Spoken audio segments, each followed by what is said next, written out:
of creating fantastic uh, we are capable of creating fantastic technologies, but I think mostly they have been appropriated by people who are powerful, and they deploy it for their interests.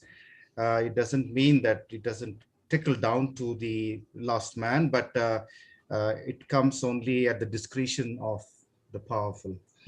Um, uh, uh, I just want to lay out that BN is majorly invested in this space, but the space has many landmines. I think there are many people with various motivations and various perspectives and visions for the future. From BN's point of view, there are three pillars that are extremely important. Of course, one is the cutting edge technology, which all of you know and better than I do, which has to be combined with two other elements. Unless they are combined with these two, maybe three other elements, then the technology doesn't serve the common good. The three other elements are, one is the whole notion of freedom and justice. I think freedom and justice have to be part of this vision, and then a vision of a caring society. And finally, the whole question of the last mile.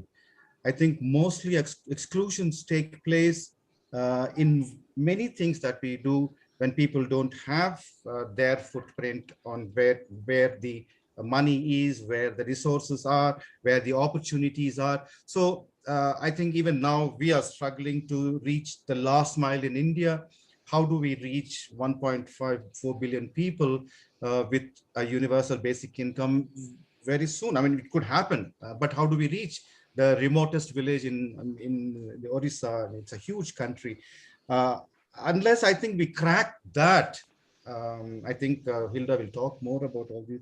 I think unless we have this combination, I think just technology is not enough. I think, but I see that this is happening.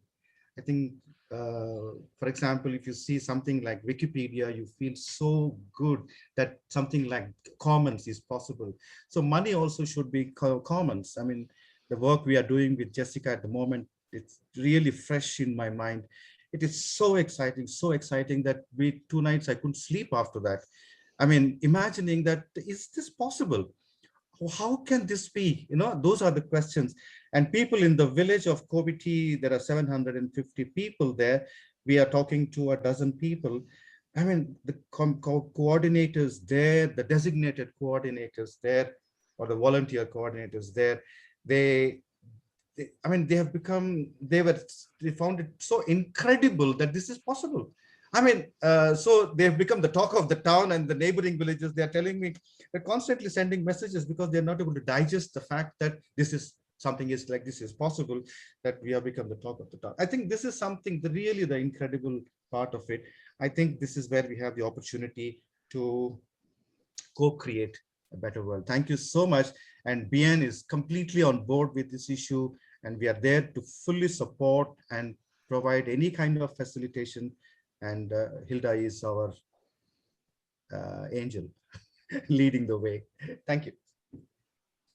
Well, I see myself more as the link between the people that have never heard of blockchain technology or are afraid of it, and as a translator, basically. And well, today is about connecting and see if we can find synergies and ways to strengthen each other, basically. And the others probably don't know yet, but yet, last week, was it last week that we met, Jessica? Or was yeah.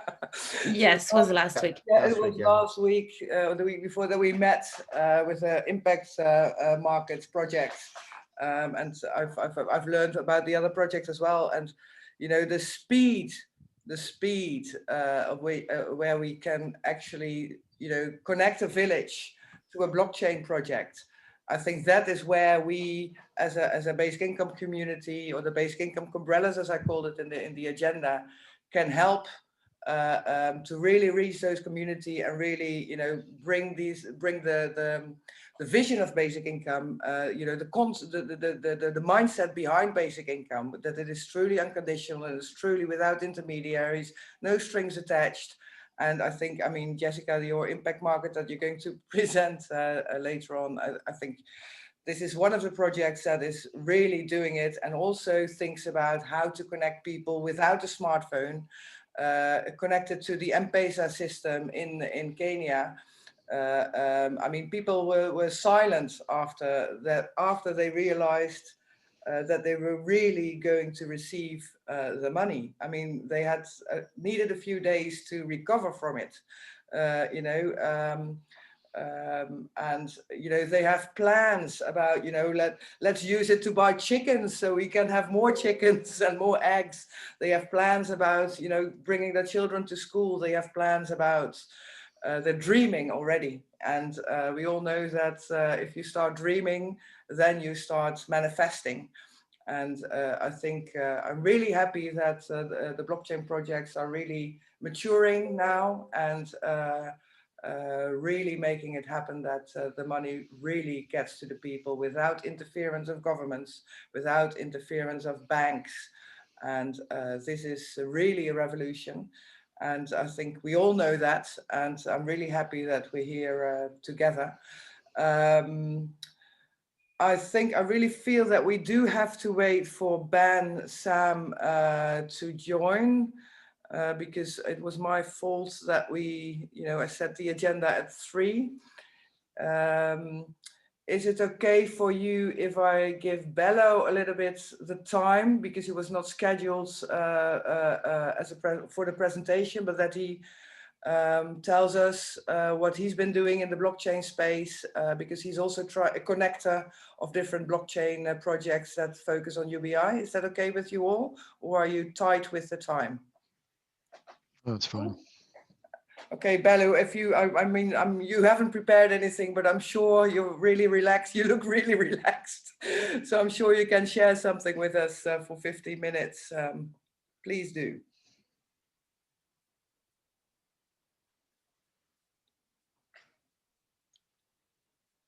Your spacious Dan, that's Bello, right?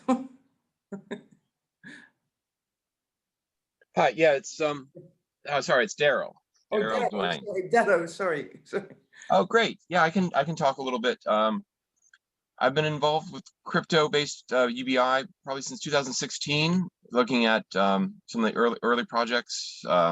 Mana was one of the original ones, and I realized that there are a lot of different technologies that still didn't quite meet the functionality. So rather than join a project, I've been watching closely and seeing lots of different things happening. And I get interested in it, and then I wait until things happen again, and it's excited to see this happening. So as far as the tech goes, the key parts, probably you know this, are to have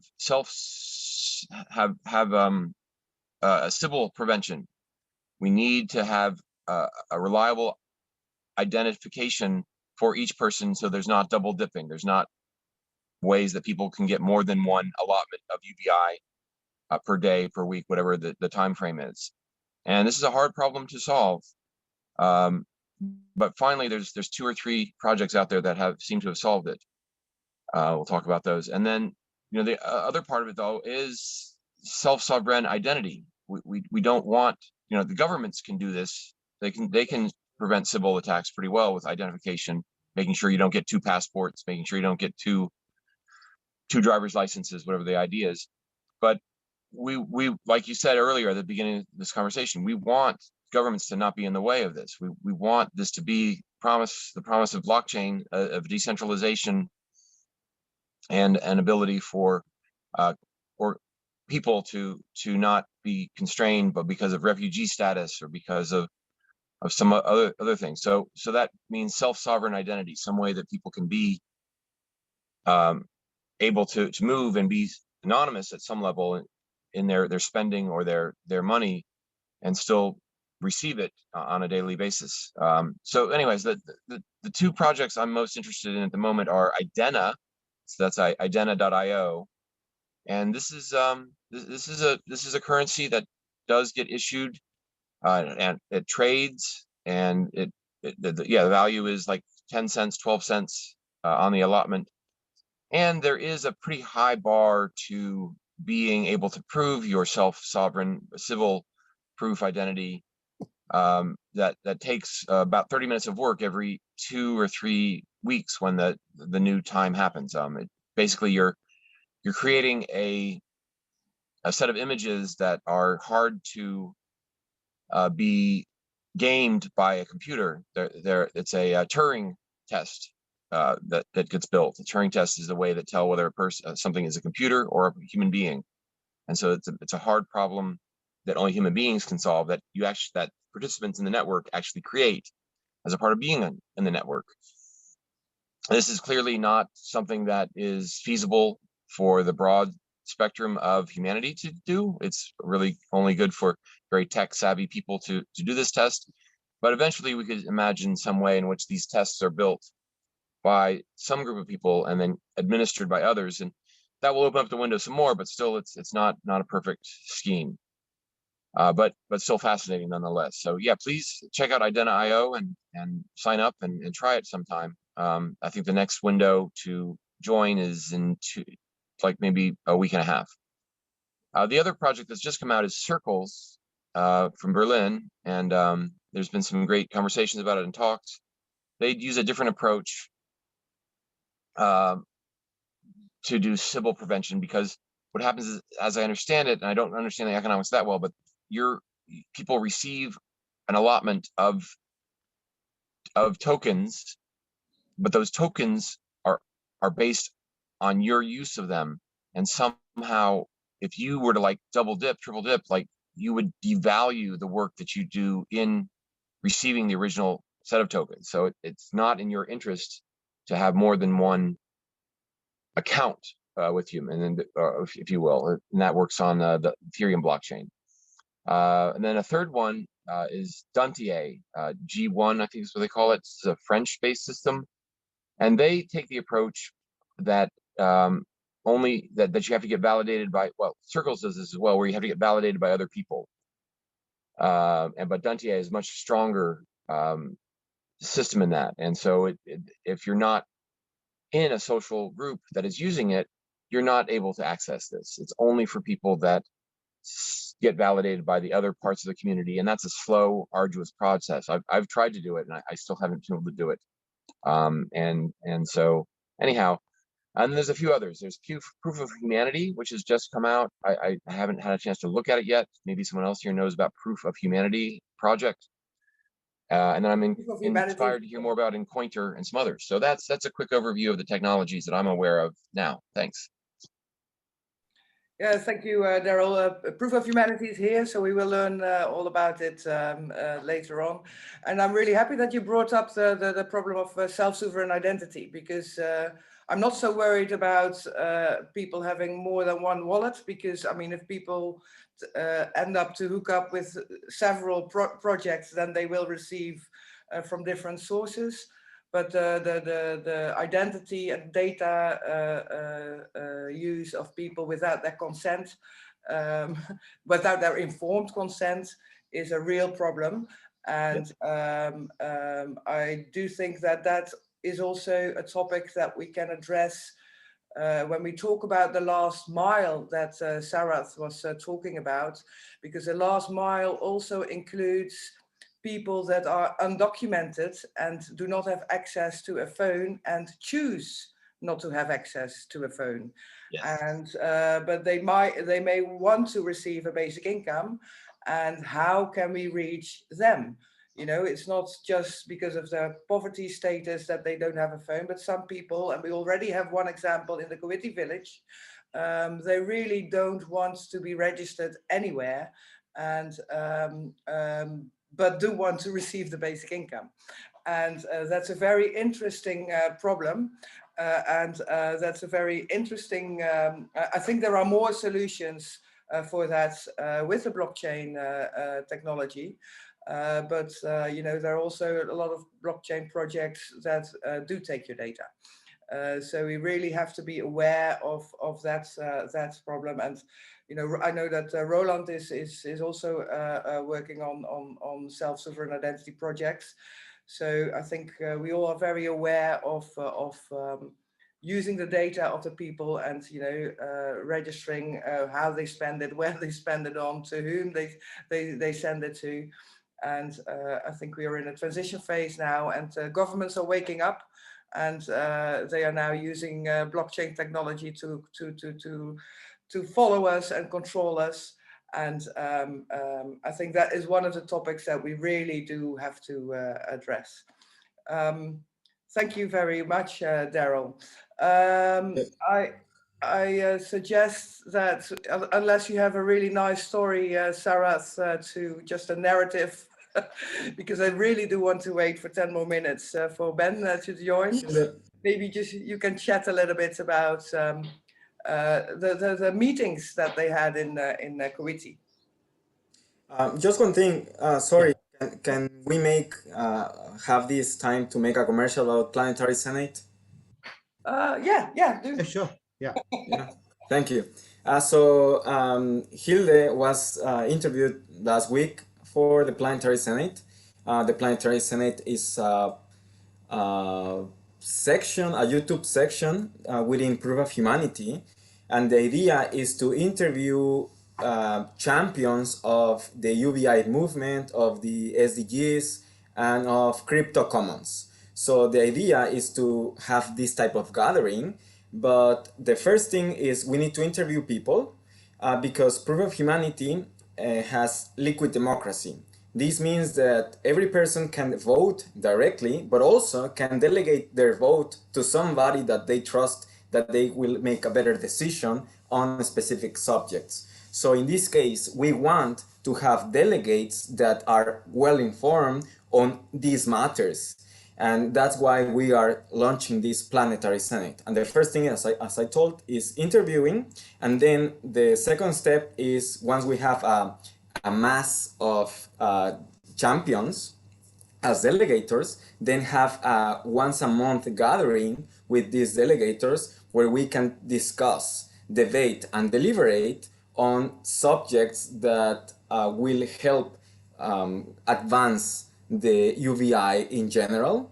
And as in Proof of Humanity, we have around 7,500 people with votes. So it's a nice moment to start this so that people can delegate their vote, because there is this lack of participation as in everywhere, and will be the time to tell people, hey, if you don't want to participate, like if you want to be active, these are the champions that are going to take care of making UBI a reality worldwide. And that's why we are doing this. So the commercial is, we are inviting all of you here to get interviewed in the YouTube channel of Proof of Humanity, and so that we can begin this Planetary Senate. Okay. Yeah, thank you, Umberto. That's also something that I really like about the Proof of Humanity concept, that you really include the democracy, the governance and democracy part of it, because that's also something that we are, well, the time is now to change our democratic voting systems and the decision-making processes, because if we don't do anything, then Klaus Schwab will decide for us. So I think, yeah, I think it's really amazing and exciting that you and other blockchain projects use the blockchain technology for new voting systems that are, you know, cannot be cheated upon, and really people from the grassroots can bring in proposals, and the people from the ground can vote on those proposals. It's really exciting, and there are many different voting mechanisms that can be used and designed on the blockchain. And I think I cannot wait to see what that will lead to. So I'm already a proven human. It took a lot of efforts to get yourself proven to be a human, which was really funny to do, because I think it's good to to put some effort in it. And yeah, so I would recommend you to try to get yourself validated as a real human. Yeah, I think one of the things, just to fill up the time for a few more minutes, one of the things we noticed when we talked to the people in the village in Kenya, in Kuwaiti, is that you know, if you make it community-based and you have a person on the ground that is the link between a UBI blockchain project or any project basically and the villagers, then we come across something that I find a bit uncomfortable, which is that the local coordinator is going to be seen as the hero, you know, organizing the basic income for the village. And this village that we're working with now, doing this pilot with now, it consists of 6 clans. And we are very well aware that this might disturb the natural, or, you know, the authority levels within the village, and that this, you know, local coordinator may be seen as a higher authority than the clan leaders that they originally have. And Sarath and I, and also other team members from our organization, are looking for ways to sort of like, influence that a little bit, and, you know, make it a little bit softer, and that's and that we get into conflict with ourselves, because, you know, basic income is something where you should not interfere, and you should not interfere on a personal level, and you should also not interfere on a community level. You just give the money and then see what happens. But because we still have, you know, we need these local coordinators, we are searching for ways to sort of like, make at least those coordinators aware of the position they are put into, and try to, well, at least have an open conversation about this. But it's something that, we have already experienced, you know, the last couple of days, because that's difficult for us. I find that difficult. I don't know what you have experienced, Sarath, because you have been involved with more meetings at the village. Maybe you can. Yeah, we have been in touch, I think, with the village. I've been in touch for at least last 1 year, and with Billy is the main guy there, with whom I've been in touch. He's a local teacher. Somehow we got in touch with each other. Then things moved on, not directly under Bian's hat. Hilda and I wear another hat called Mission Possible 2030. So it's through Mission Possible 2030, we started dreaming that why don't we think of getting a UBI for this village? So that was a dreaming phase initially, to say that it's one thing to work with the policymakers and in politics, and then create the feasibility plans of where to get the money to give, and then convince the governments, and all that is at one level. Much of basic income advocacy happened at the academic level on the one hand, at the policy level. But then we said that I think let governments take their own time, but let's get the money to people. And how do we do that? So the dream was, Hilda and I were dreaming, saying that, Hilda, can't there be an app that I download? And in that app, there are donors who want to give any part of the world, they give.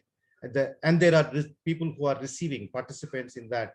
And then they enroll themselves, like the Proof of Humanity is doing, like Impact Market is doing. And then people just get the money. Why so many borders? I'll tell you, when we did this, in Kobiti village, first of all, he had to register a local NGO. And then he had to get permission from the government, the local people. And then the most important, the advantage was that there's already M-Pesa. But that M-Pesa system is not there in India. I don't know, I think maybe Jessica will tell us what experience she had in India. So then I think we never expected that so soon we will be actually doing it. So I think that's how that's happened, that, you know, in a matter of a month, I think after meeting Jessica, we are rolling it out. They have already, we have the local community organizers, and I think I think Jessica is doing the fintech part and the tech part and all that. So one important thing is that people do need hand holding, and that's a very subtle thing to do. People need conversation.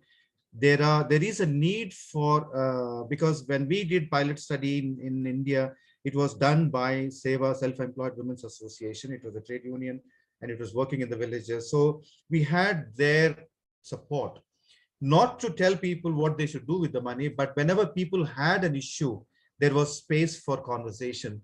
There was space for adding some value to what they are innovating or what they are thinking of, new initiatives. So I think those are the things, I think in our conversation, I think they will also come, and we have, those are the challenges. But by far, I think the biggest challenge really is, I think the things that you are, Dero was mentioning, and then this democratic part, and also the last mile. Yeah, thank you, Surat. And I think that's exciting about this meeting, that we are here to help you, but we're also here to challenge you and bring up the issues on the ground level with the communities and with the experience from basic income pilots that we already had. So as well, 3 o'clock has passed now, so we don't have to wait anymore. I would really like to give you the blockchain projects the floor to present in a presentation of, let's say, 7 minutes, to bring up. Paul is joining. Hi, Paul. Yeah, Paul. Hi, Paul. Paul is representing World Basic Income. Welcome, Paul. Hi, Paul. Hi, Paul. Hi, Paul. I got a little bit mixed up with the time, so we had a half an hour just chatting conversation, but I recorded everything, so you can look it back afterwards. Okay. Sorry about that. So yeah, basically, well then, just maybe just a little bit more explanation about, we are representing, from the basic income umbrellas, we are representing 3 organizations. So Basic Income Earth Network as an educational charity, Mission Possible 2030 as a NGO that really focuses on implementation and experimenting with cutting edge technology, and World Basic Income that focuses on basic income. Well, let's start with the Global South. Give everyone, what is it, $10, Paul? Oh, 30 now. 30 now? Yeah. I thought it would have gone up. Why not? Start with everyone giving at least $13. Well, let's make it 20 and reach the Global South first, because they are so far behind with our poverty problem. Yeah, I would like to give one of you the floor. Who wants to go first?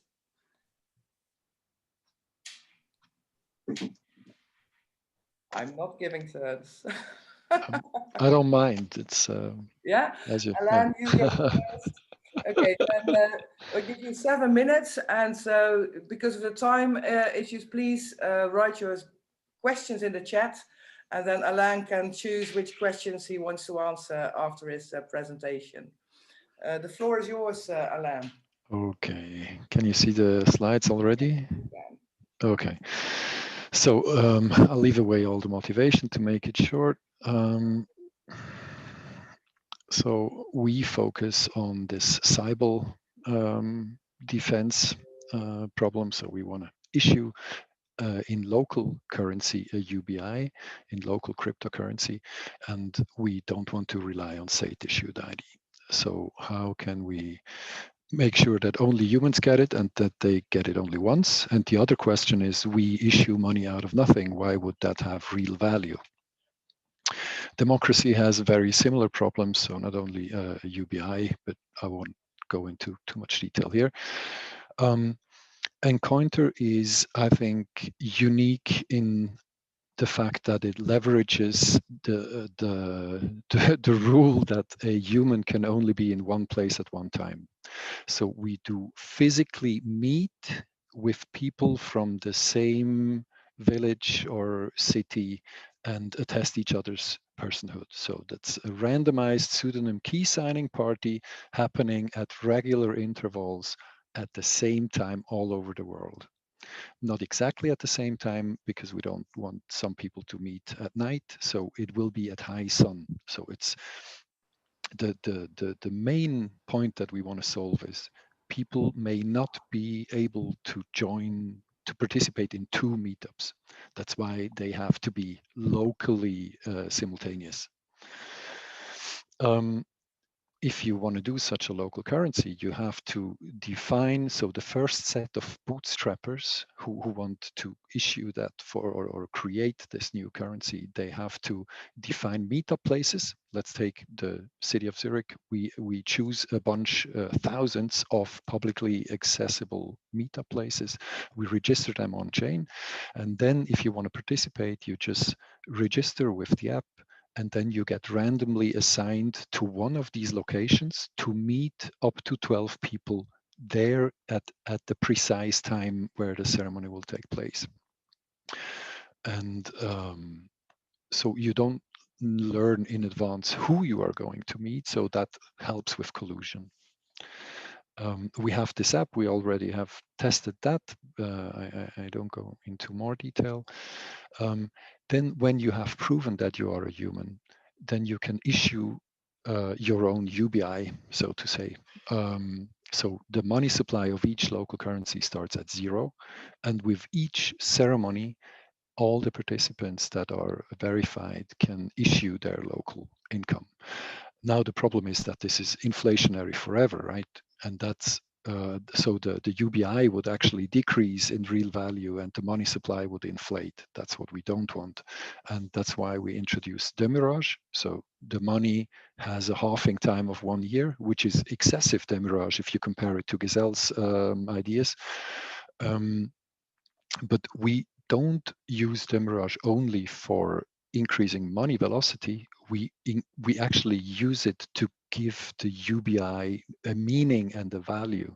So the higher the demurrage, the higher the redistribution of money, the higher the value of one UBI in respect to the total money supply. And yeah, unlike other projects, we don't peg our local currencies to some national currency or other cryptocurrency or whatsoever. We rely on a social contract in the community itself only. So we rely on the fact that the baker accepts the currency and says you will always get a loaf of bread for that amount of that currency. So we need a social contract for that. And to help this social contract, we will build a bazaar where all the stores in that local community can advertise themselves that they accept that currency, and they can even say, they can even put their commitments, like one loaf of bread costs that much in that currency. And the next step goes even a little bit further, not only advertisement, but actually getting credit. So the store can get credit by issuing vouchers for goods. And the nice thing about this kind of credit is that it is free of compound interest. And you're not, so if you don't get a credit from the bank, you can get a credit from your loyal customers. Privacy, I will skip that. It's technically it's very important, and a very important point for Encounter, but I don't want to go too deep. We are in the Polkadot ecosystem, so just to give you an idea of the blockchain kind of side. So we will get the security eventually from the Kusama network. Governance, we don't have too much time for that. So the roadmap, so far we have no active communities. So this is what you have to understand. Yeah, we are kind of not at that stage yet. We have test nets with bot communities since April last year. And we are now applying for a common good parachain slot on Kusama. Kind of, we are about to launch mainnet. And if we do, we will start with Zurich as a community. Actually, our focus is the global south because that's where we can make the most impact. And we also thought about how we could do that protocol without smartphones, but only with USSD messages. And I think that would be possible. But we somehow have to prove that this thing can work. And Zurich is just where I live and where I can obviously convince quite a few people to just help us and try it out. So that is planned for later this year to start actually with a real community. Concerning cyber defense, maybe if there are questions later, we can maybe, I just made kind of a comparison how different projects approach the problem of cyber defense, but we don't need to, I mean, yeah. So that was the very brief intro. And I think in order to see the chat, I might have to stop presenting.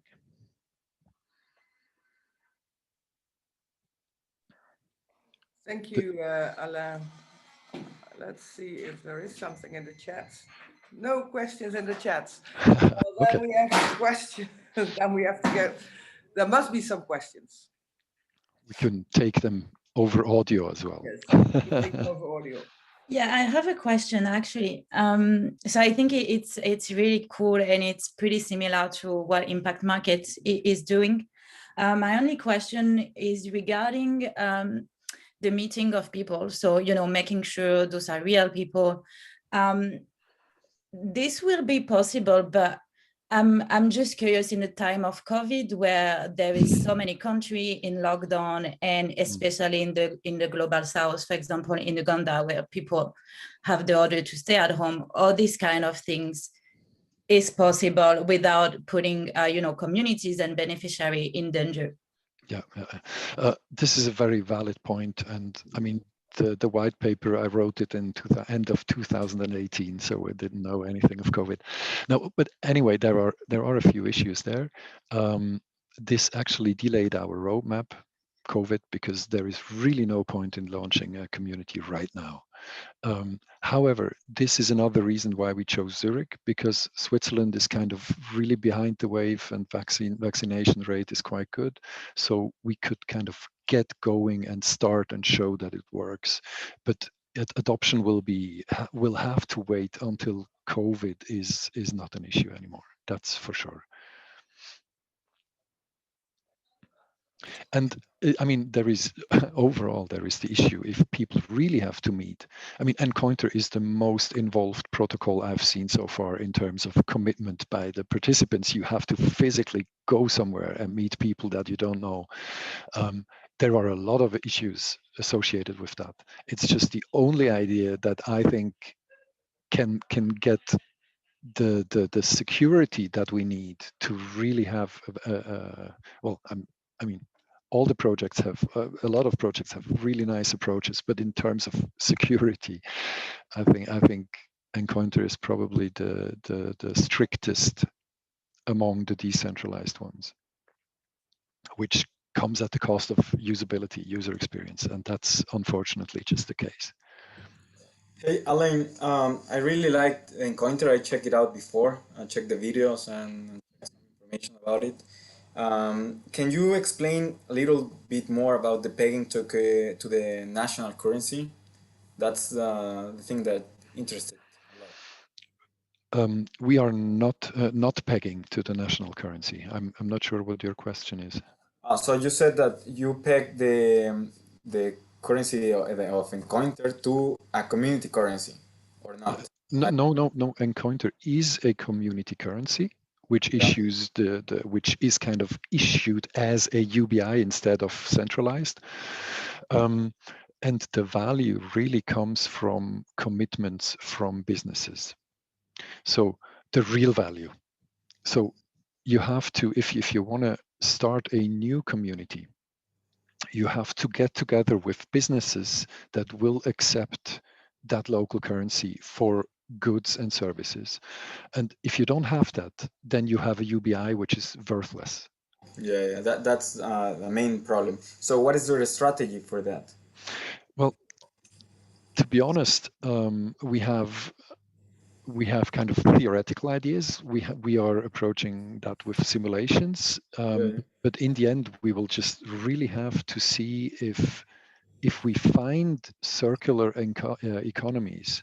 So, for example, in Zurich, that's kind of a highly developed market, if you so wish, but there is very little circular economy because in Zurich there's a lot of services, but I mean goods are mainly imported, so goods kind of nutrition, whatever, will not really be very nice. What I think could be interesting in Zurich is kind of a second-hand market, a bit like Duniter did it in France, where you just say, well, whatever you don't need anymore, don't go to Ricardo. Why don't you just sell that stuff on Encounter's marketplace?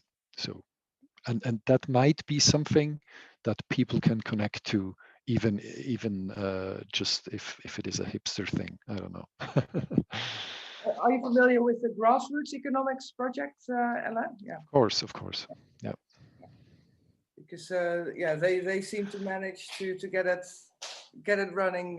You know, that kind of vision of a community currency. Yes. With a building up of intrinsic value by using it in the that is true. That is true. But they have, well, they have slightly different concepts. They are going into the direction of UBI as well. But as I understood, they mainly engineered a local currency around what they analyze in the community, kind of what potential do businesses have in that community, and then they kind of balance that money issuance to that, which I think showed to have very good results. It's just that it doesn't scale so well because you need very bright experts to analyze the community before you can issue that community currency. And I think somehow we need a way how we can identify very simple rules that even amateurs can kind of come up with their own local currency, which could work. I'm not sure if Encounter can deliver that, but we try to. Yes. I have a question. Recently, we had another meeting where one experience of South Korea in Gyeonggi province. They have they have identified a group, a subset of the population in their province, and then they gave a basic income. Now they gave it in a local. They created a new currency, local currency, that is valid only in certain uh, kind of businesses, small and medium businesses. Now, once the small and medium businesses, I think they wanted to stimulate and create energy there. Now, those businesses accept it and they can convert it into fiat currency. Similarly, in Marica in Brazil, also they have created their own local currency, and then the business people similarly can also convert it into that. Now, here, what would be since there is no relationship with the fiat currency, national currency, what would be the motivation of the businesses to enter? Yeah, very good point. Let me start one point earlier. The local currencies that that peg their value or make it convertible to fiat currency, they actually only work well if you are in an economic situation of deflation. If there is not enough money in circulation, then you can increase the money supply and increase turnover in that local community. That is when they work well. But imagine Venezuela. If you have hyperinflation, then it is a really bad idea to peg your local currency to the national currency or make it convertible in that sense. So this is just to why we don't want to peg. And why would businesses join? I think if you look at Zurich, it is kind of an advertisement. They may just join because they can attract more customers if they say, well, you can pay 10% in that local currency, you get a little discount, and this might just attract a few more customers. You know, that's not the big deal, but it's a starting point. And then the business, if you expect them to, so if you do that, even if they don't know where to spend the currency, they might accept it just for the publicity. But for it to really work, a business can only accept that local currency if they know where to spend it afterwards. And that's why we need a circular economy somehow, because if the business knows I can accept that and I can really get rid of that currency as fast as possible, because we have such a strong demurrage, we don't want to hold on to this currency. We need somewhere either pay the employees but paying employees is kind of tricky because anyway they get the UBI, so they already have that currency and need to spend it. So it's a tricky one. It's really a tricky one, and I honestly don't know if it will work. I just think it needs to be tried out. Okay, thank you very much, Alain. Very much, very interesting. Who wants to go next? Yeah, I'm happy to go. Okay. So let me share.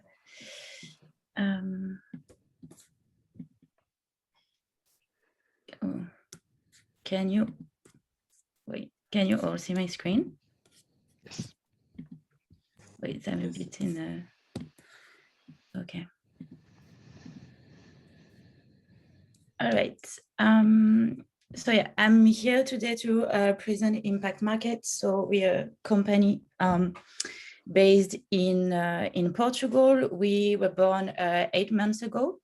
So our mission, as everyone, I believe, is to end extreme poverty by 2030 while empowering people through unconditional basic income. So our anti-poverty system is based on blockchain technology operating on the Celo protocol. So we use Celo dollars, that's the currency we give to the beneficiaries, which is a stable coin whose value tracks of the US dollar. So we avoid kind of any fluctuation. We're using Celo also because it is a network that allows us to send money to beneficiary at a very, very low cost. The cash transfer are around 0.001 cents. And in just a second, while just using a smartphone. So how it works. So in order to create a community on Impact Market, we reached out to local charity and community leader on the ground who are directly working with vulnerable community. So once we identify a community, the community manager, which is often the local charity, create a community on Impact Market. To create this community, there is 4 parameters that are asked and need to be answered. Usually those who answer those parameters are the community manager in talk with us. So these 4 parameters are the amount, so which is the amount of the UBI. Usually it ranges from 0.5 cents to $2 a day. The frequency of the claim, if they claim daily or weekly, the total amount, so the total amount that the beneficiary will get. For now, it's usually between $300 and $500 per beneficiaries, and the time interval. So the time they will need to wait between each claim. So once a community is submitted and accepted by us, by Impact Market, a smart contract is deployed where community manager have full authority over the contract. So the community manager, when the contract is deployed, he is then able to add beneficiaries by just entering their account numbers. Once added, beneficiaries are able to call a method to action on the Impact Market application called Claim. So the claiming will allow beneficiaries to receive their daily amounts into their wallets. We're using Valora in just a second.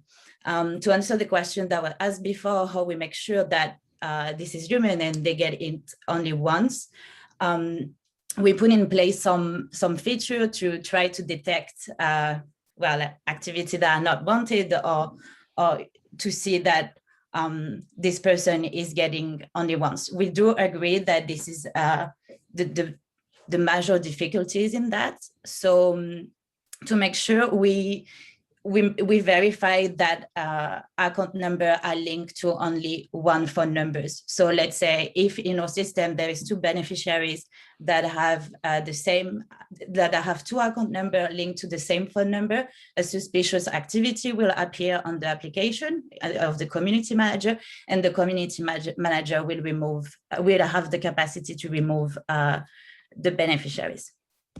So to date, we have distributed almost $1 million to more than 17,000 beneficiaries in 15 countries, such as Malawi, Ghana, Kenya, Brazil, Venezuela, India, Zimbabwe, Mozambique, and others.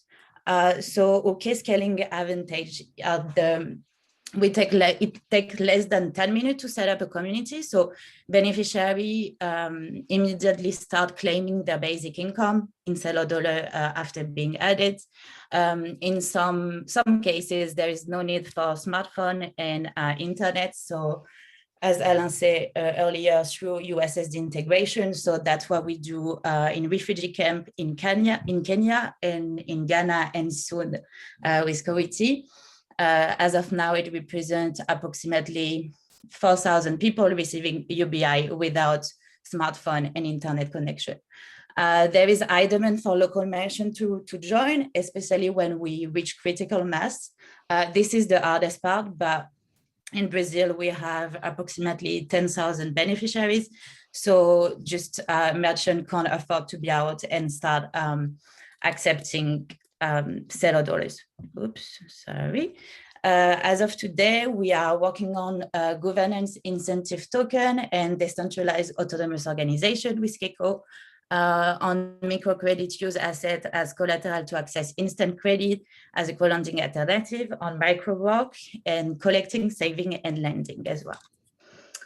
And finally, impact market, as all of us, I guess, is designed to accelerate poverty alleviation, access to finance, ensure the primacy of the individual, and allow democratic governance. We talked earlier, autonomous management, and independence from public and central authorities. So yeah, that's it for now. Thank you, Jessica.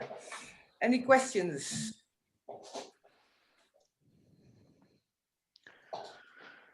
So yes, I have a question. It is a kind of a digitalized cash transfer scheme, if I so may simplify.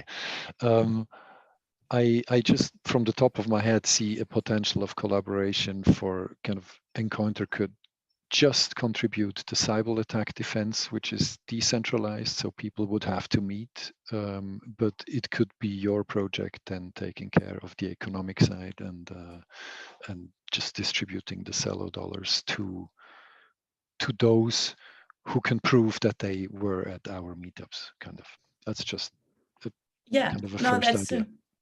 That's a good idea. The reason why we don't do Encounter is, well, beneficiaries are represented by a community manager. Community manager organization that have been working on the ground for years, that know the vulnerable population. We install a trusted relationship. So, you know, that's why we believe we didn't have the need to do that. But yeah, I think it's still a good idea. And who are the donators? Is it kind of, how does that work? Yeah, that's a big question. Our major donator is the Cello Foundation, obviously, and we have individual donors agency as well. Jessica, I have a question about that. So it depends on money flowing from donations for people to keep claiming that UBI, right? Sorry, say again, I couldn't hear the beginning of your question. Yeah, so it depends on donations to keep flowing so that people can claim that UBI. As of now, yes, meaning that when we're onboarding a community, we make sure we have enough funds to support this community. That's why, there is a total amount per beneficiaries. However, we're working on launching a token, and this token will only be available, by donation. So we hoping driving a lot of donation into that. And there is lots of mechanism that we are trying, to put in place that the flow of donation won't be needed for people to receive a UBI. But this is, I can't really, explain in depth what we're working on. This is still an idea. And again, as I said earlier, Marco would have been the one explaining this, but this is in a few years. But as of now, yeah, it depends on the flow of donation. But again, we will never, set up a community without making sure we can support the community until the end and until we, to the amount we agreed on. And when you accept a community to receive the UBI, for how long are they ensured to get this UBI when you accept them? Yeah, so the time is really, it depends. It depends on, the beneficiaries, because, well, what matters to us is the total amount. Let's say I have a beneficiaries, we agree that each beneficiary will receive 300 total. If the beneficiary decide to claim every day, is $1 a day, it will last approximately 12 months. But let's say if it decide to claim only every 2 days or every 3 days, it will last even longer. So it really depends. There is no time, but from what we saw, each UBI will last approximately a minimum 14 months. And that's why there is also this time interval. So every time you claim, this adds up some minutes. If it's daily, it can be from 5 to 15. If it's weekly, it's from half an hour to an hour. So every time it adds up. So at the end of the program, you will have to wait 2 more days, let's say, to claim. So we implemented this for people to be more self-sustainable over time. So, but yeah, usually it's a minimum 14 months. Paul, you had a question? Thank you. Yeah, a couple of questions. How do you decide who the beneficiary communities are? Yeah. Do you have a targeting mechanism? We do not, and that's also why we're working with local charity. We believe, we're not on the ground. We haven't worked with a community that are in a really vulnerable situation. So the organization are the one who choose who need it the most. Our criteria is, to enhance the life of people and to make sure $1 has the most impact to this person. So we choose with the in partnership with the organization. And do beneficiaries have to have a smartphone? So just to have the impact market application and Valora, yes, but we partner, as it is the case in Kenya and Ghana, with fintech organization who did the USSD integration. So beneficiaries are able to join the program just with the feature phone. So they don't need smartphone nor internet. This is a bit of a different process, but it works the same way. Beneficiaries are able to join the program and they will receive the Celo dollar into their own currency, into mobile money. So the fintech company is taking care of, all the bringing the beneficiary in while exchanging the cryptocurrency into mobile money and in their own currency. That's how it works in the refugee camp in Kenya.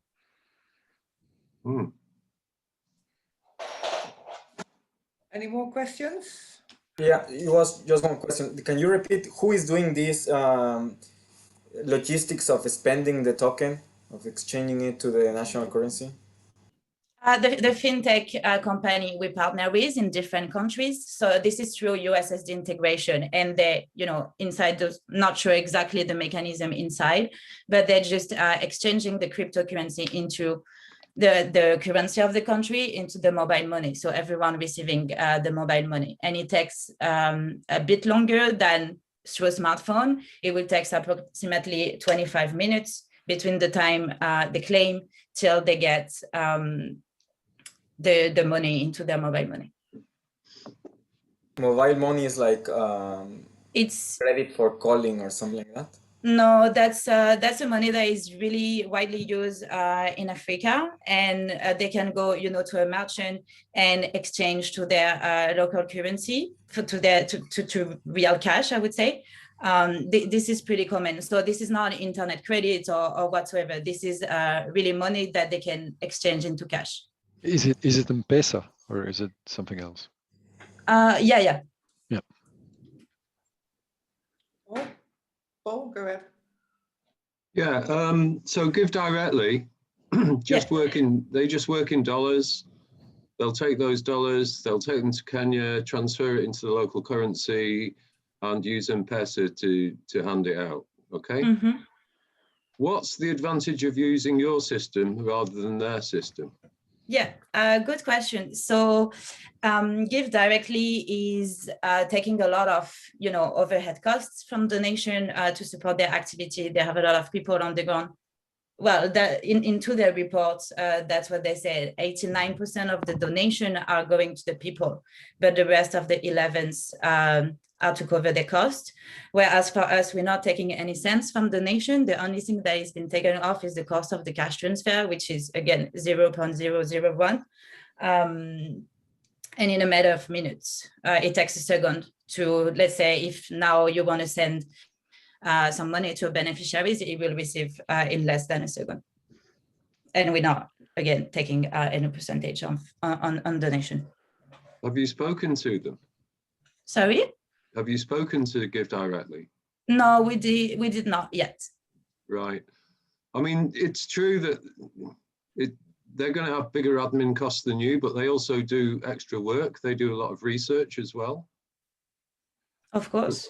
But they've got quite an impressive low percentage that goes to admin, I think, given their work. But that's very interesting what you say, that you've got an even lower percentage.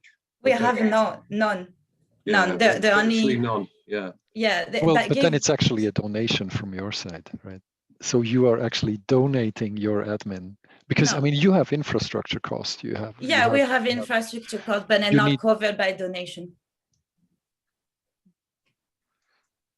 That's your donation. But it's your own donation, but it's a donation as well. It's not a self-sustainable thing. So let me explain. I know this is quite confusing, and it's always this question. But how do you guys pay yourself, right?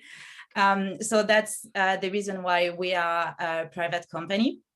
We don't have any revenue stream. We're not taking, any revenue on data from a beneficiary. And by the way, we're not requesting any data from beneficiary except their phone numbers.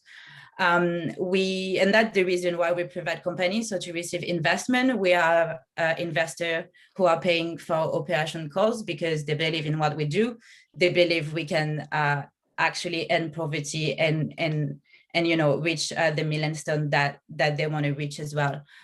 So the donation, we're not even interfering with donation. We're not receiving any. If tomorrow you want to go to Impact Market and give to this community, you will send the money straight to the smart contract of this community, and then it will deploy to beneficiary. We never interact with donation.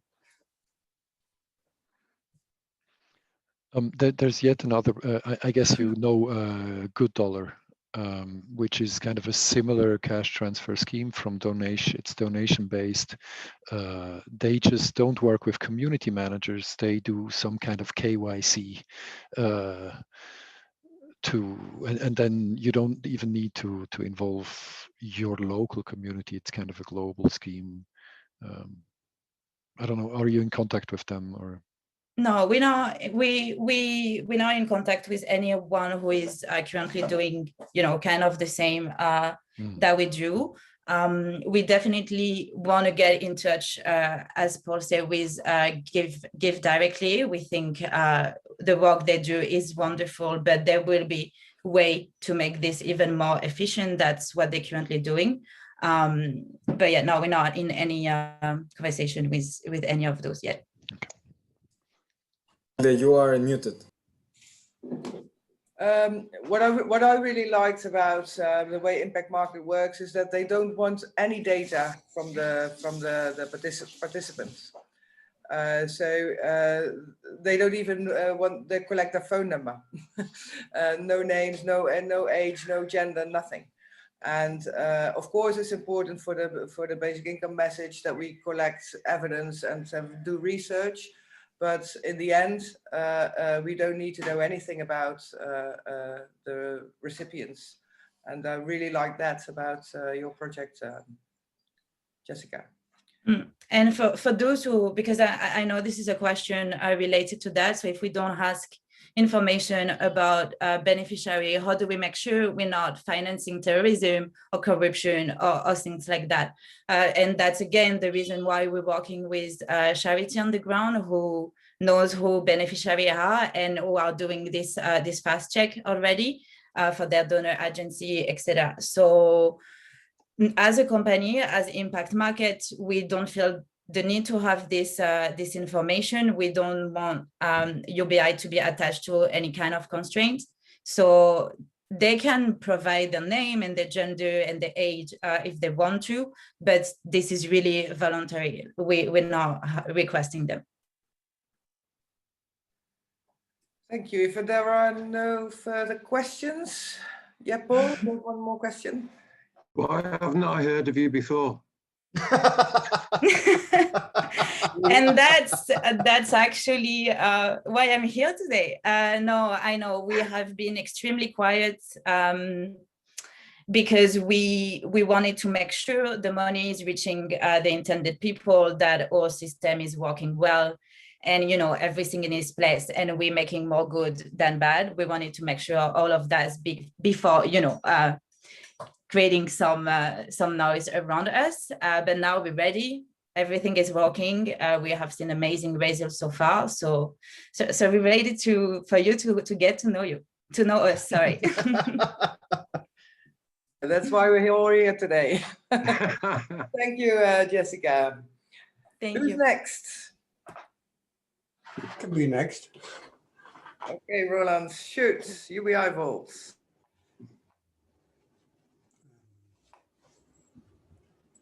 How can I share the screen?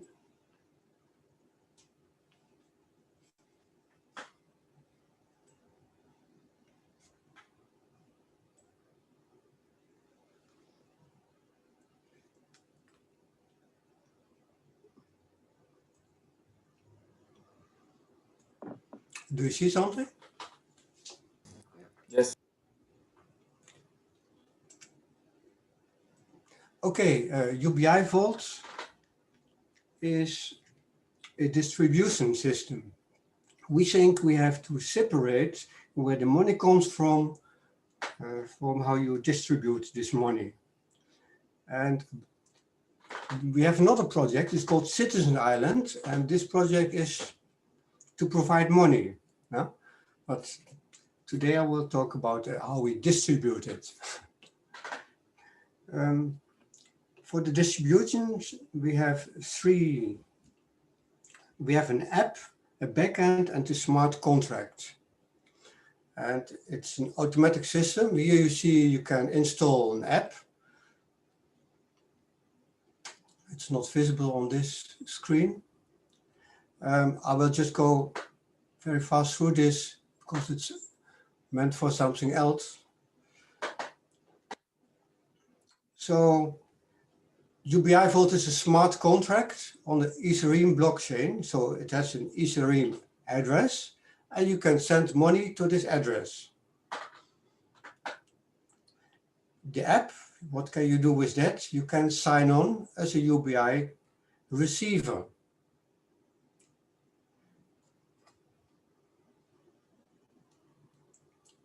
Not going to read at all.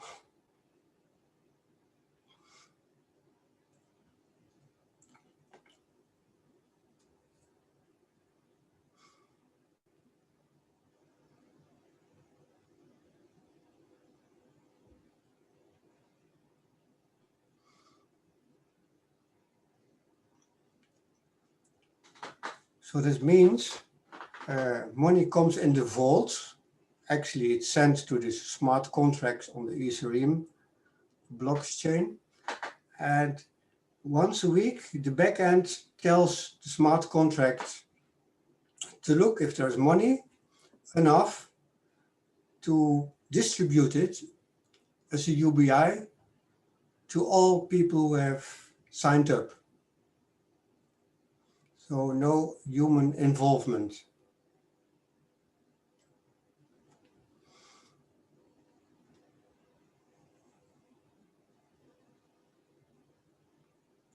So this means that the receiver should have a phone, and on this phone she should have a wallet. She will be verified with SMS verification. She should deliver her Ethereum address, and in the future we can add biometrics.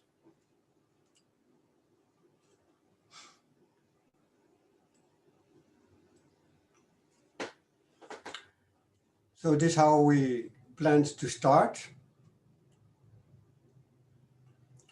And when during 3 consecutive weeks there's enough money to increase the UBI, this will be done.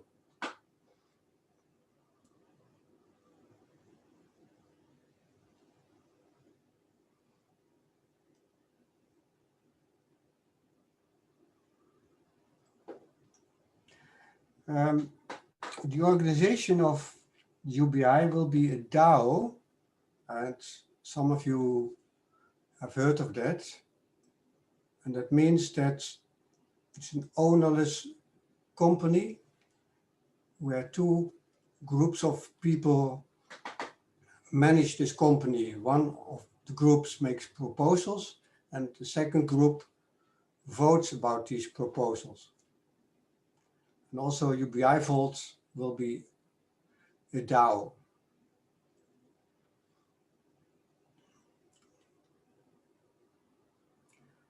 And we think DAOs will be the organization structure of the future. And one of the interesting things for UBI is that we think that normal companies can sell or can donate shares of their company to the community, so that after maybe 50 years, this company belongs to the community and will be a DAO then.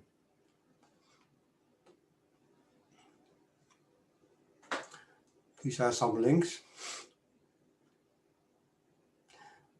One of the interesting things of a DAO is that, and UBI Vault will also be a DAO, that the voting principle, how do you vote on proposals, is very interesting.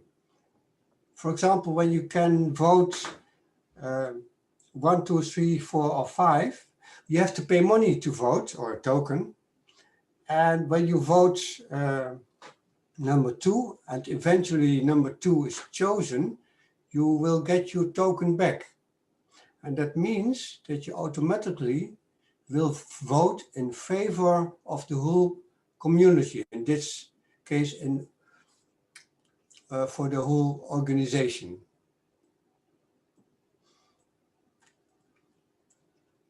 Okay, that was very short. Thank you, Roland. Any questions? Yeah, I would have one question. So what coins go inside this vault? And on the other side, when these coins are locked inside the vault, what I understood is they create some kind of interest that becomes the UBI, or not? No, not at all. We don't have an own coin. We don't with UBI Vault. So you can send Ether or Bitcoin to the vault. Yeah, that was the question. And this will be distributed for 95% to the receivers. 5% is for administration. It's just an easy automatic distribution system.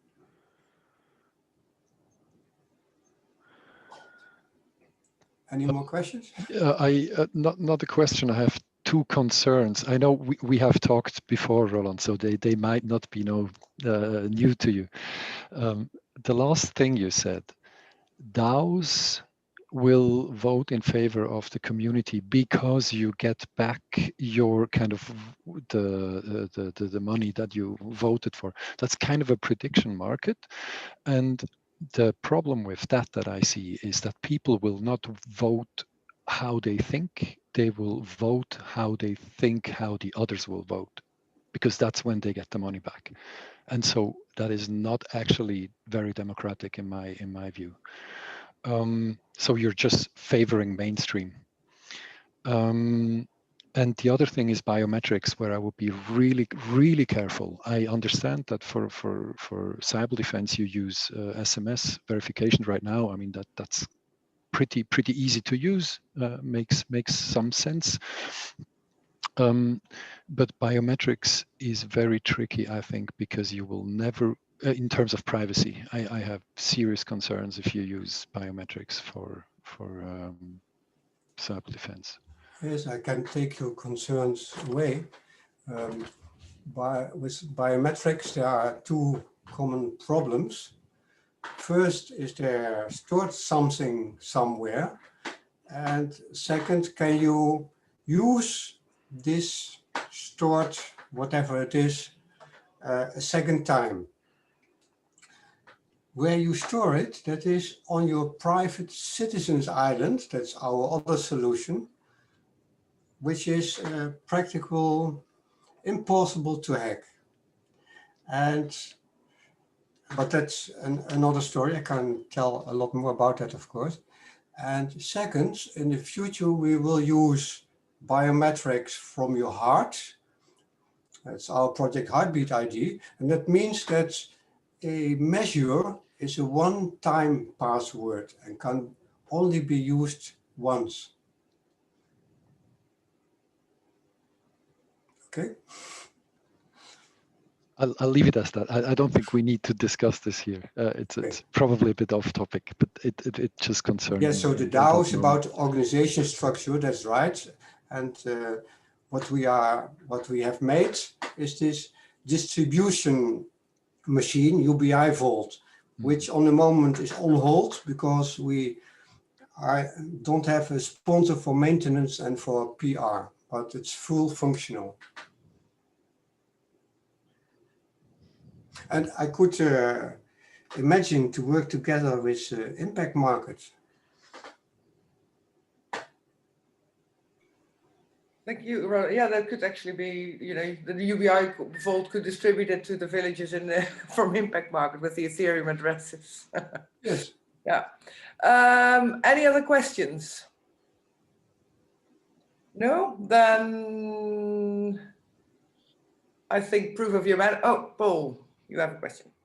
Yeah, we were talking about M-Pesa before, which is also a distribution mechanism, I suppose. And a banking mechanism to boot. What advantage have you got over something like that, especially in a poor country in Africa? Say again what you started with. The first sentence I didn't get. So we talked about M-Pesa. It's a mobile money wallet that is used, especially in East Africa, but there's different systems all over Africa, and they can be used on mobile phones that are not smartphones. So I'm wondering what advantage your distribution system has over that, especially when you don't need a mobile that's a smartphone. We would like to do more with our UBI Vault than just deliver money, than just provide a wallet. We also would like to provide free educational programs. And therefore you need a little bit more sophisticated phone. We think that just UBI Vault, just money, maybe it could be combined with educational programs. We think we would favor that.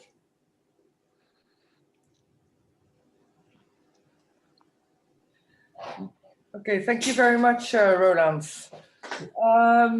In the meantime, Ben Sam has apologized because he had some urgent issues at work, so he will join the next time. So, Proof of Humanity, the stage is yours. Thank you. We'll share the screen. Do you see the screen? Yeah, thank you. So, you want to begin? So I'll make a short introduction to Proof of Humanity, which is a social identity cyber proof verification system for humans on the blockchain on Ethereum.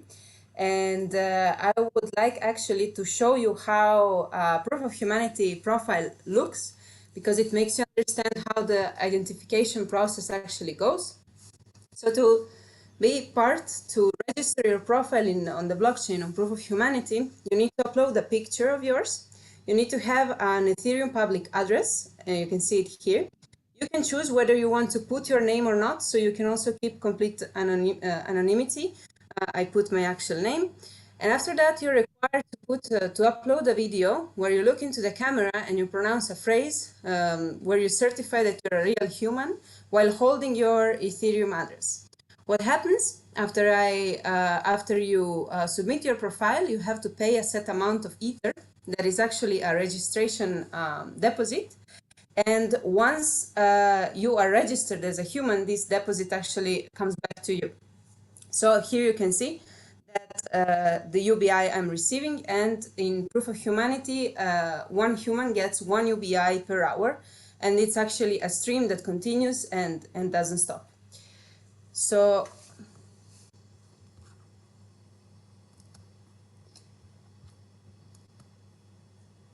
yeah, thank you.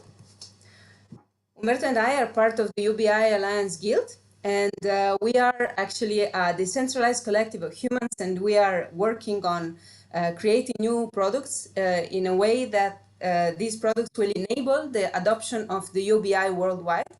And we got together to facilitate self-coordination in product development, because we think it's very important that we all get together to develop as much product as possible to facilitate the spread of UBI.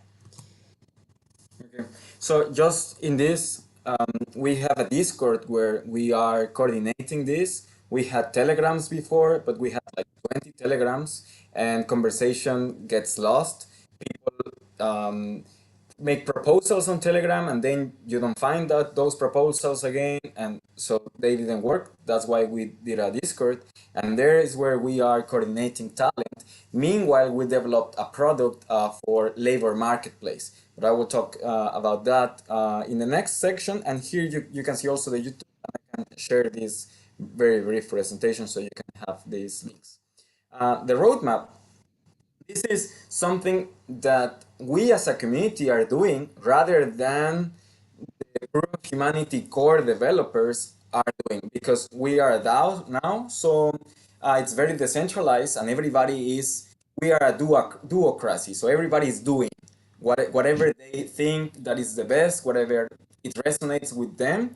So the UBI Alliance Guild is working on this. The Humanitarian Bounties is a labor marketplace for requesting help and paying in the token of UBI, that is the token of Proof of Humanity.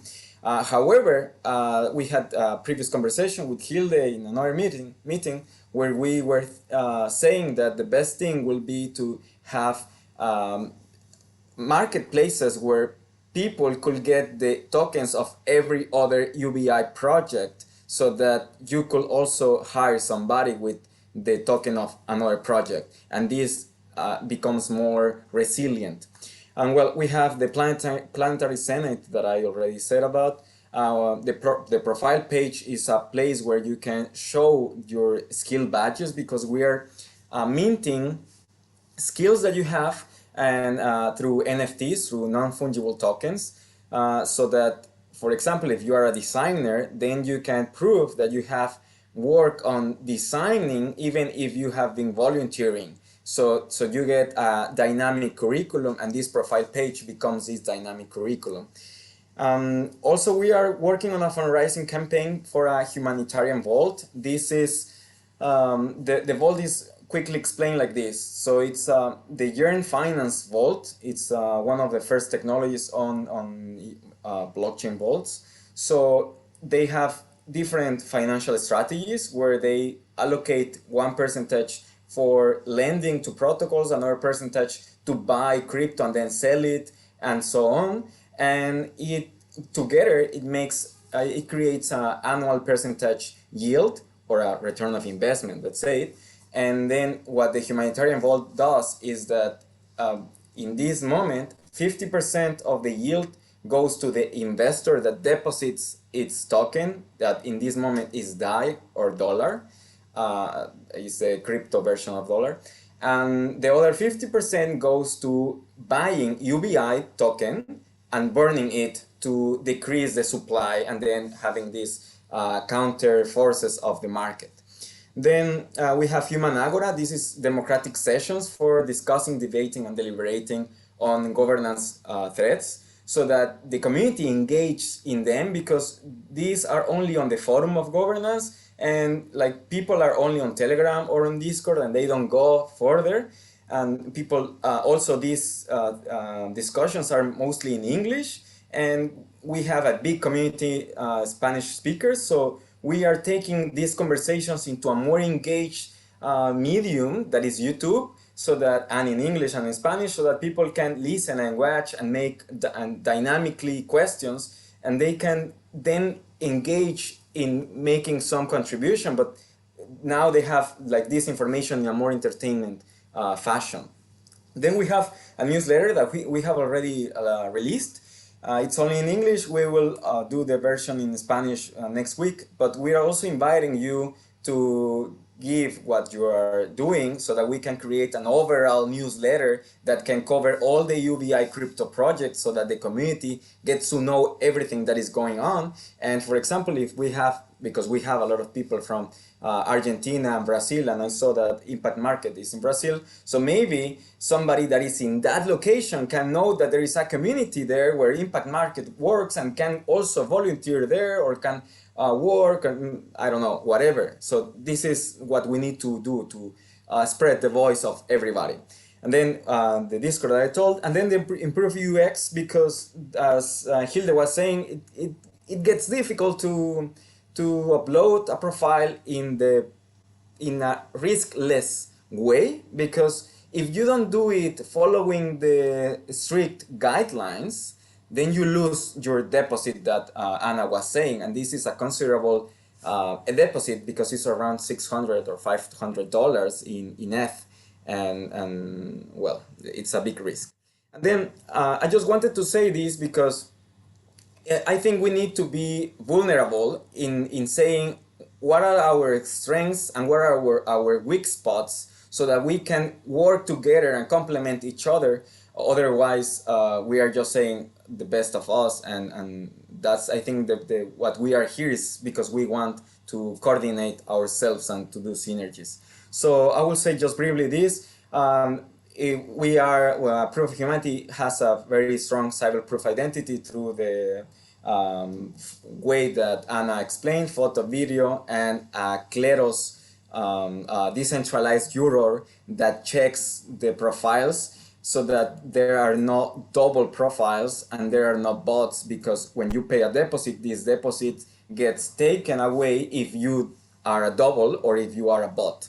Then the token is automatically given forever to every human being registered in Proof of Humanity and unconditionally, so that's very good. We have a growing community of more than 7,600 humans. Its token has already a dollar price history, because it has already 6 months that it has been released, and it started around $500 a month, and now it's like $12 because it went very, very down. I will explain that.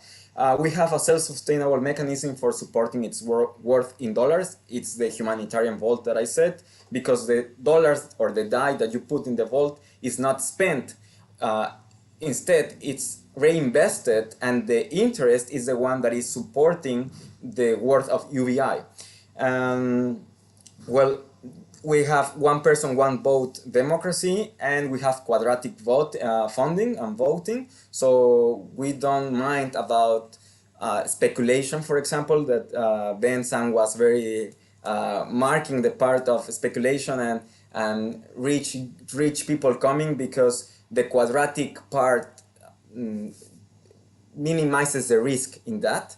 And we have a network of top Ethereum developers. So these are the strengths. And the weak areas, we have this language divide, because we have English and Spanish, and most of the things are set in either of these, and then they are repeated, but then they do not coordinate each other on these languages. So one person is building one thing in English, and then another person is building the same thing in Spanish, and there is no coordination. We are now taking care of that through Discord, but it's taking a while.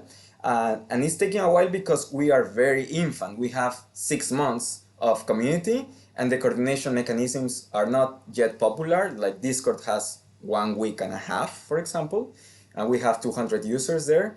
But Telegrams have, each group, like English has 3,500 people, and the Spanish also something like that. The token price is now very, very low. It was around 50 cents per dollar each, and now it's like 7 or 6. The UX, as I said, is very, it has improved a lot. Now it does not let you to upload a video that is not the file, the correct file, and also the correct measures of pixels, because it has those type of details. But we need a lot of more improvement. And the spend of the token is not an easy thing to do. You need to know how to swap tokens, and then you need to turn those, for example, from UBI to DAI, and then to DAI to pesos or to whatever is your currency. And that's tricky. And then you need also to spend to pay taxes if your nation asks for that. So we are still taking care of that part. And although the community is large, reaching everybody is not yet feasible. We have, every person has an Ethereum address, and now there is this thing called Ethereum Mail. So we can reach everybody through their Ethereum Mail, even if we don't know their personal email.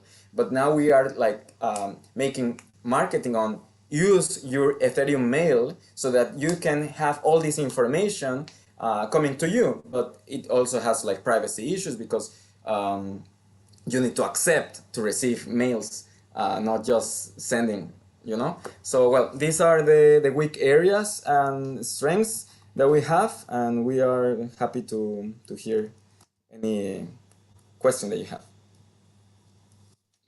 Thank you, Humberto and Anna. It's a very nice community-driven blockchain project with more than just basic income. Any questions? Alain, you had a question?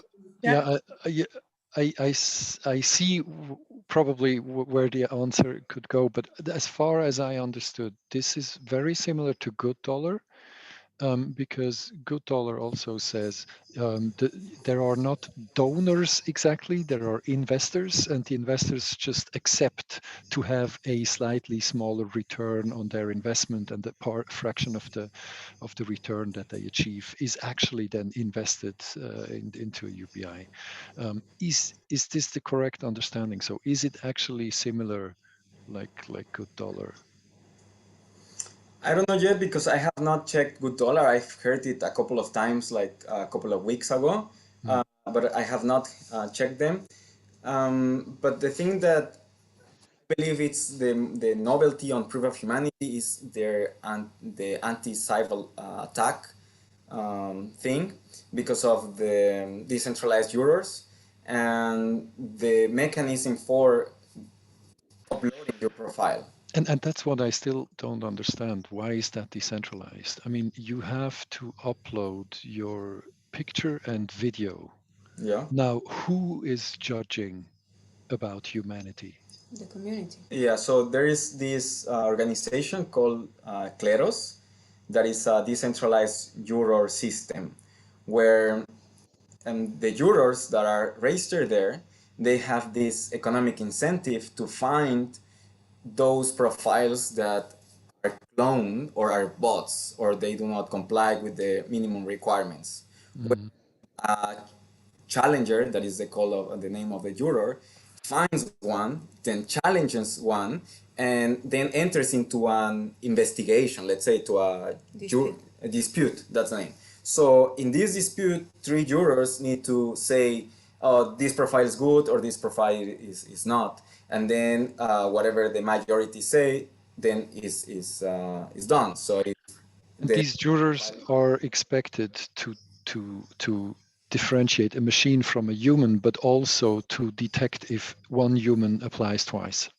Is that yeah, correct? so we have, well, we don't, the Kleros and the community in general have these tools to detect the faces from like all the faces that are uploaded. You have this face recognition to check which ones are similar. Similar, yeah.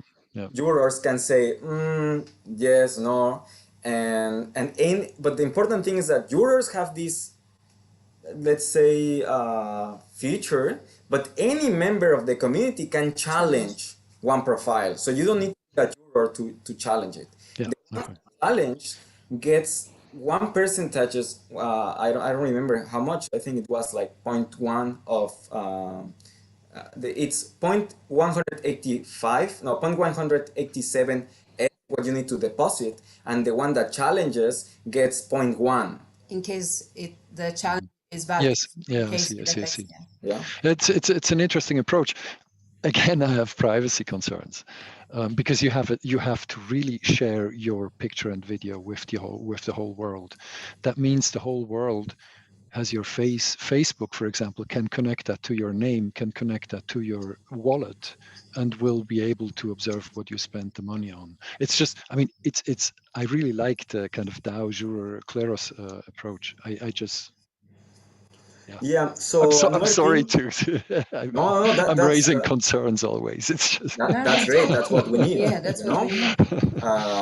And not a single thing is perfect, and we need to keep improving. So one thing that is on the roadmap of improving is using zero knowledge proof.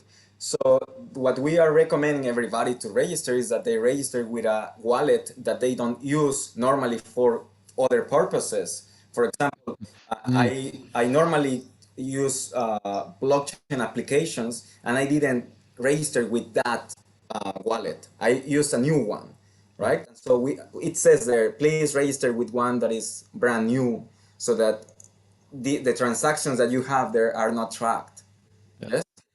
Yeah, that's a nice touch because you can, I mean, you receive the money on that wallet, but you will be able to use the money with privacy by some kind of yeah. Then there will be other applications that will require, for example, having data. For example, the thing that I was saying about the profile page. So if we want to have skills there, somebody will be able to track which skills do I have. But if we use zero knowledge proof protocol, then a protocol can communicate with another protocol just asking, does Humberto knows how to be a PM? And the profile page will answer through zero knowledge proof, yes. That's it. Won't say anything more. But those things are more technical and will be in the development.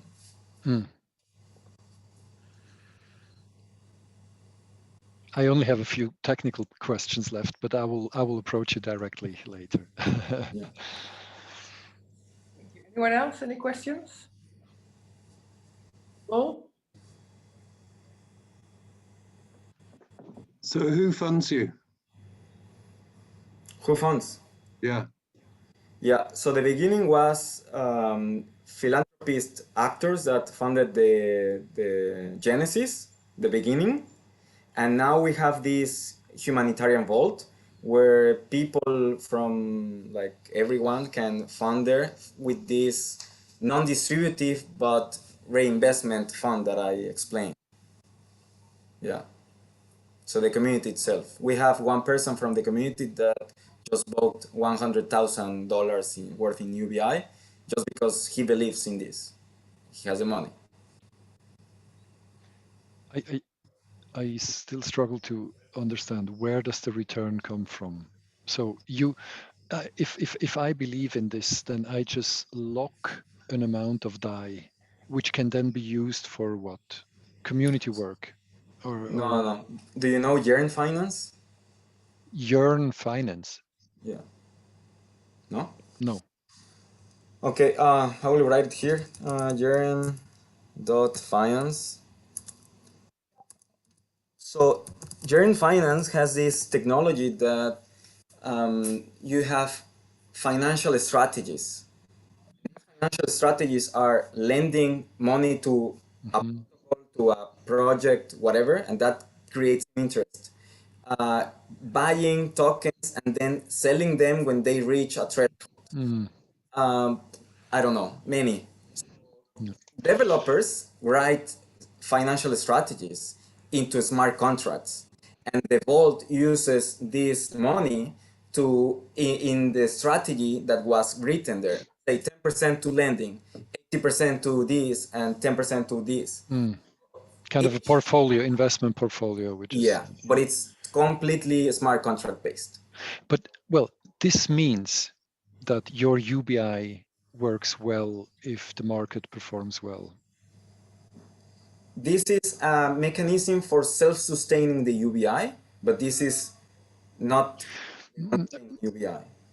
I wouldn't call it self-sustainable because you kind of rely on the fact that the investor agrees not to take all of the return because you could also invest directly with your own finance. And well, that's fine. You just share your kind of return. But the problem is if there is no return, if we have a recession, Okay, if the so crypto market goes down, yeah. then you don't have sustainable financing of Yeah, so the novelty on the humanitarian vault is that it is built on top of Yearn Finance, and thus it looks to the most profitable strategy in Yearn Finance to put the DAI there. So it will always look for which financial strategy is best performing, and it's switching constantly to give you the Sure, but it will never be better than the market. No investment is better than the market in the long term. yeah. It won't be the solution for everything. Well, It I is mean, just one I'm not. mechanism. It's really not criticizing. I'm just trying to understand the economic mechanism of your value, and you're just extracting kind of, and which is a nice thing because you're not leaving all the nice financial return to the rich. You are kind of taking a part from that and distributing it. I'm really fine with that. I just try to understand the mechanics. Thanks, Alain, for your great questions. Anyone else? Okay, so yeah, I mean, if you want to have impact on the new tools that Proof of Humanity is going to build to make this program sustainable, then you have to enter the Planetary Senate. I think, but you first have to be validated as a human. Yeah. Great. Well, thank you very much for your exciting presentations. I think we've learned a lot. So let's go to the discussion. I will give everyone time to speak, and I want to start with Sarat because you have been so silent. Yeah. I mean, I'm just trying to understand and absorb. It's fascinating, really fascinating. One question I have is that we are a broader question that we are dealing with the existing supply of money or crypto, and which we are trying to get into the system, blockchain system, and then redistribute or distribute in different variety of ways. Now, is it possible in future that we don't depend on donors at all? And there could be kind of what Hilda talks about, the self-owning machines or self-owning systems, which automatically generate value. And that value is distributed to wherever. And that's just I don't know if that's immediately relevant, but is that a future that we can foresee without depending on donors? May I answer? Jessica? Yes, of course. It's the short answer. Machines will allow for resources, but not only machines. I didn't explain what Citizens Island is. This is a source of money in two ways. First, it allows a circular economy, and as you know, a circular economy can be a source of money for UBI. And second, it asked Citizens Island asked multinationals to donate to UBI, otherwise we will not buy their products anymore. Yeah? And in the future, these multinationals or other companies will sell or will donate shares to the community, so that in the long run, maybe in 50 or 100 years, all these companies will belong to the community, will be DAOs. And then all what comes out of these companies will be for the community and also for UBI, I think. Thank you. I think this is a very interesting option of kind of it's kind of a social enterprise what you're proposing, right? Where the revenue is then distributed. And I mean, in the case of Encounter doesn't rely on donations at all. It could be used as a cash transfer scheme, but it's not the idea. But still, you need the commitments from businesses, so it's a community effort.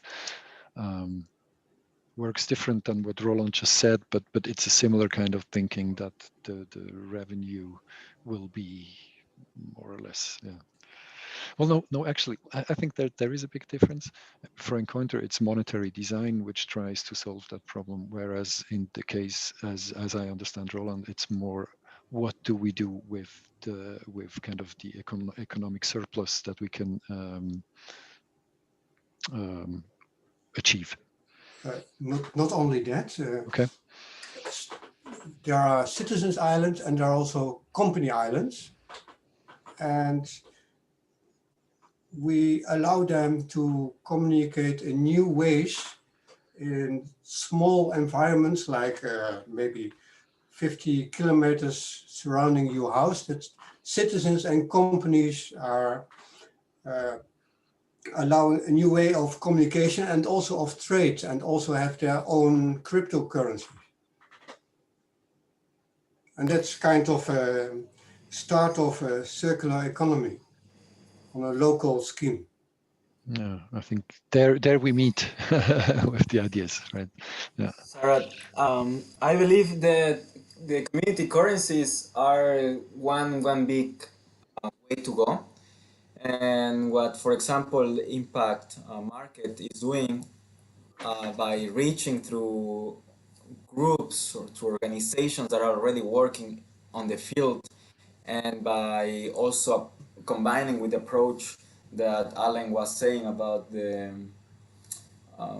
having this value for stuff, for daily stuff set on everybody sets what this phone is worth on this token is what we should strive for. And about the financial thing, this humanitarian vault, I see it as an experimentation to not distribute money that, like donation that goes away and disappears, but a donation that is invested, and not a donation, like a savings account. Instead of saving on the bank, you save in this humanitarian vault, and then you get an interest like in the bank, and the other interest is also giving back to you because it's making your UBI token and your other your living quality greater, right? So, and this is just an experiment. We might see, for example, municipalities or countries putting funds into this type of humanitarian vaults with other economics engineering there, and everything, if we do it like in this sense of community-wise, of individual setting, and on making the private and the financial system work for us, I think that's the way to go. Yeah, from the impact market side, definitely agree with earning interest just by putting the money there. That's actually on our roadmap as well, and that's something that we're going to be doing, and that we believe will answer this question. Avoid donors to keep donating. Someone will just have but to place this money somewhere, and then the interest will be earned on this without actually donating, just having this money there. I can't explain too much in details because, well, I'm not, this is the CEO is more involved with that, but that's we will be doing as well. And I do believe this is a way to go to avoid recurring donation and, always going after donor to finance this UBI. I would like to add that maybe we should try to avoid second financial market, the crypto financial market. I agree with Rudolf Steiner that you should separate work and value from money.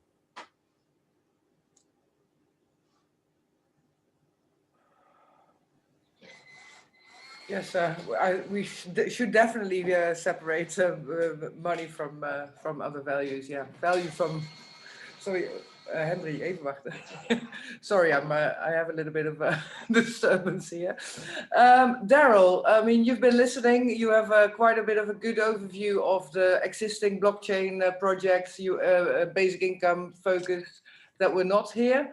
What was your impression, or what have you heard anything new and exciting? I sure have. It's been great to hear a lot more humanitarian focus from this group than I've seen in some others. And I'm also, I'm very impressed with the proof of humanity expansion, as well as the other project. The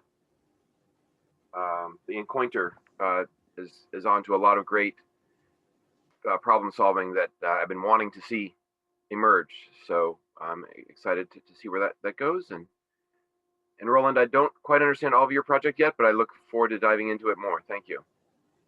Thank you. Okay, thank you, Daryl. Paul, you have any thoughts of the whole, what you've heard? Yeah.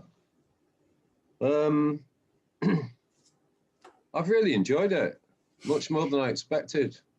You often end up talking to people in cryptocurrencies. They're explaining to you their vision that's going to transform the world. And the question I asked you, Umberto, is who funds you, or, what percentage return goes to you? You ask those kind of questions, and then you often find you're disappointed, which is not surprising, because it takes a lot of money to develop a cryptocurrency. So yeah, these solutions that are coming today, as Daryl said, humanity focused, great. But on that note, am I right in thinking that Impact Market is working with Solar and Proof of Humanity is working with Ethereum? And if so, why did you choose those cryptocurrencies above others? Does it make a big difference? Would you consider changing, et cetera, et cetera?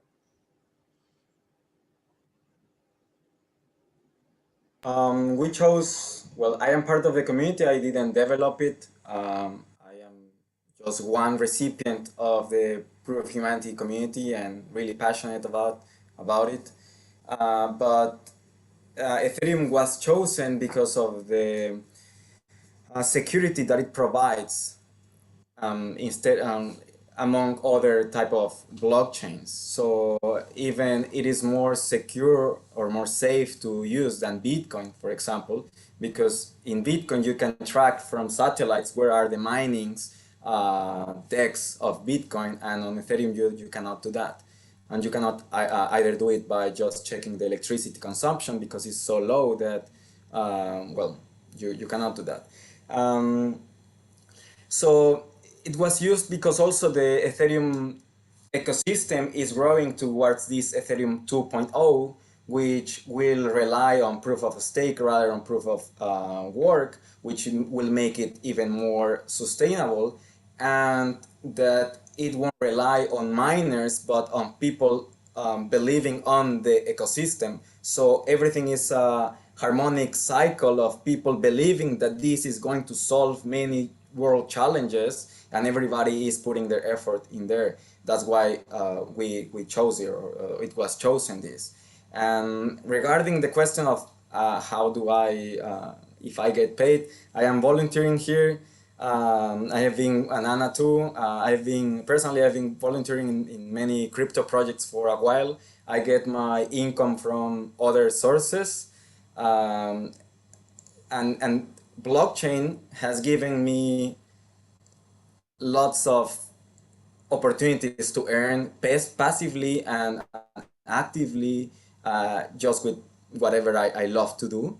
So I have the time to dedicate my life towards this, and I have a YouTube channel where I say my goal in life is to have a shared prosperity state in the world. So I am full-time on this.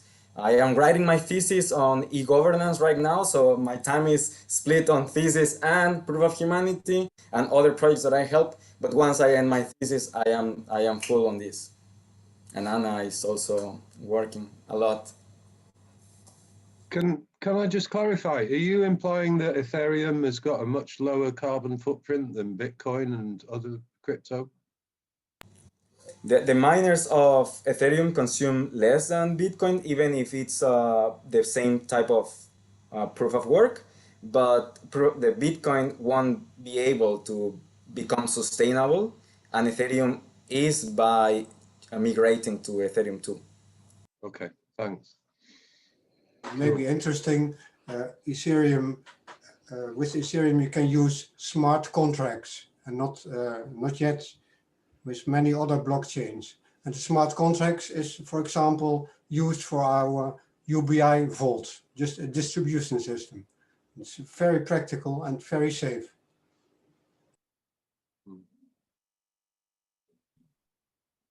Is it my turn to answer why Celo? So I wasn't the one choosing Celo, obviously. It was the founder. We chose Celo because their mission is really similar to us. Is to make it simple, is providing prosperity to all, ending poverty, giving financial access to unbanked. So they have a mission really close to us. On top of that, again, they have, the transaction cost is extremely low. The time to do this transfer is really short as well. They're carbon neutral, so there is no issue such as, Bitcoin consuming a lot. The design is pretty similar than Ethereum, but yeah, well, we believe Celo was more close to our mission than any other one. And I think that I missed to add is they have a stable coin, which is extremely important to us.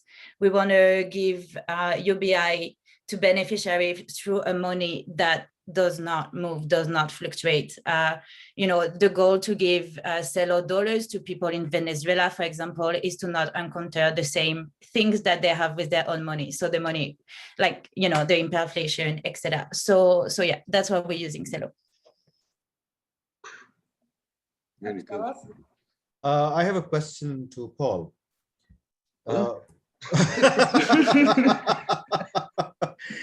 Okay, Paul, I'm familiar with your vision to some extent, if not all. How does this fit into your vision of what you are as World Basic Income planning to do? All these different projects. It could be a first step, and absolutely. I mean, I think Impact Market and Give Directly have been the biggest inspirations in the world, really, for how we might implement it at the beginning. But really, you're dependent on philanthropy. The vision that we have in World Basic Income is that, in fact, the world's population has lost control of the world's resources. Whether that's in financial terms or real terms, we've lost control. And if we were to regain control of the world's resources, then as guardians of the world's resources, we would easily be able to pay the whole of the world's population a basic income. So I really admire what Give Directly have been doing. I've been fascinated by Impact Market today, but yeah, it's philanthropy essentially. And God, wouldn't I just hope that every single billionaire in the world would give all of their money over $1 billion to Impact Market and let them get on with it. Jessica, you will react about philanthropy. You know my taxation theories, Sarath. You know, anyone with over $1 billion in assets gets taxed at 100%. Give it all over to Impact Market. That would be all right, wouldn't it? Yeah. We would love that. But again, I'm extremely sad. Marco, our CEO, was unable to join. I was hoping he could share with our next steps, who are not in 6 months, but in a few years, where to make this platform self-sustainable and not needing any philanthropist to come with 1 billion to finance all those UBI. But happy to schedule a meeting with him so he can share this vision. There is a lot of things that will be happening in the next few years. Hopefully I will be there to share those with you, because we're trying to make Impact Market as a public good, so as self-sustainable, where there is no entity needed and can never be destroyed and doesn't need anyone except the community. So yeah, that's the plan, but happy to share more details about that. Thank you, Jessica. And we will maybe he's able to join next time, because I think this is one of the major topics, of course, to not to be dependent on philanthropists that become oligarchs. Definitely, we would love that. Yeah. Umberto, do you have a general remark about the session because we're moving towards closing? Yeah, I would like to that we can talk a little bit about the roadmap, about how can we engage on making synergies, because that's where we need to focus our time. We are everyone developing, like we end this session and we keep working. So I would like that when we end this call, we have in mind that we can work together right after this session, just by having in mind the projects and just by committing on, I can do this and I will do that and so on, so that it's not another call. Yeah, what would be a good platform for this, do you think? Because I opened a Telegram channel, but I'm not sure if that's the best platform for you to... So if anybody uses Discord, I really invite you there, because there is a lot of capabilities for coordination. And as I was telling, like, for example, if you require a front-end designer or a front-end developer, we have this role. And when you enter to Discord, you can apply to these roles. And for example, I have the PM. So I select the PM, but I also can select up to, 6-7 roles of fundraiser or whatever. And then if you go there and you say, hey, we are doing this app, we need a front-end developer, and you just put @front-end developer, and it will notify every front-end developer within Discord.